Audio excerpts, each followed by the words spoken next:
They were not warriors forged in steel, nor prophets born into holy bloodlines. They were fishermen, outcasts, servants, and strangers, ordinary people whose names would have been forgotten if God hadn't written them into eternity. And the strangest part? These heroes didn't even see themselves as heroes when their story began. There was Gideon.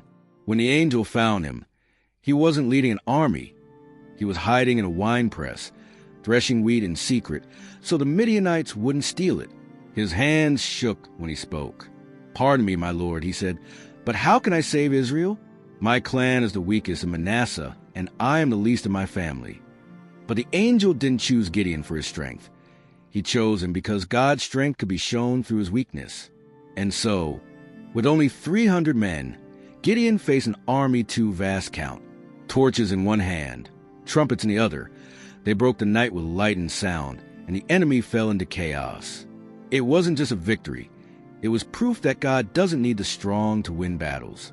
Then there was Rahab, a woman of Jericho whose reputation would have kept her locked out of any holy place. But when 2 Israelite spies came to her door, hunted by the king's soldiers, she risked her life to hide them beneath stalks of flax on her roof. She didn't just save them. She staked her faith on a God she had only heard rumors about.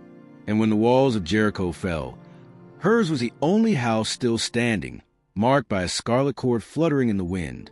David was only a shepherd boy when Israel's army cowered before the giant Goliath. No armor, no sword, just a sling and 5 smooth stones from a brook.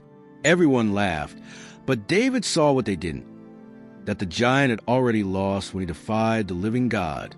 1 stone, a single breath of courage, and the giant fell face first in the dust. Esther was a queen in a palace of gold, but she was still powerless under the law of a ruthless empire. Her people were marked for death. To speak to the king uninvited meant risking her own life.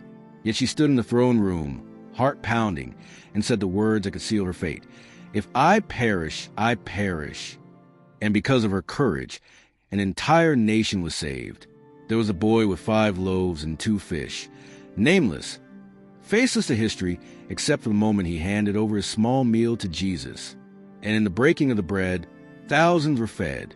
He didn't fight a battle, didn't stand before kings. He just gave what he had, and God made it enough. And then there was Mary of Bethany, who poured out her jar of expensive perfume on Jesus' feet. People whispered, called it waste. But Jesus said she had done a beautiful thing, preparing him for burial before the world even knew he was going to die. Her act of devotion would be told wherever the gospel was preached. What made them heroes wasn't their power, wealth, or titles. It was their willingness to say yes when God called. Some were bold. Some were trembling. Some barely understood what they were stepping into. But each one proved that God's story isn't about perfect people. It's about willing hearts. And maybe that's the point. The most unexpected heroes of the Bible were unexpected because they looked just like us, flawed, fearful, ordinary. But in their yes, the ordinary became extraordinary. Their names are written in Scripture not because they were great, but because they trusted the one who is. So the next time you feel too small, too broken, or too unworthy to matter, remember them, because the God who turns shepherds into kings, spies into saviors, servants into saints, can take your life and write a story the world will never forget.